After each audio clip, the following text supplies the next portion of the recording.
Ito, nagda-drive ako kahapon pauwi. Nakita ko tong napakagandang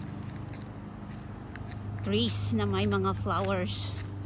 Super ganda, oh, 'di ba? Super ganda.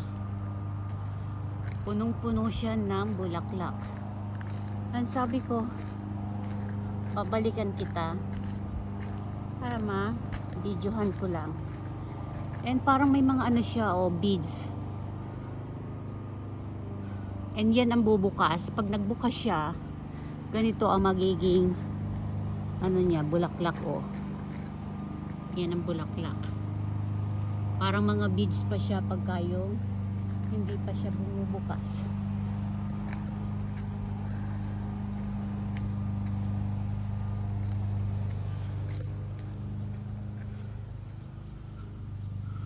Yan, oh.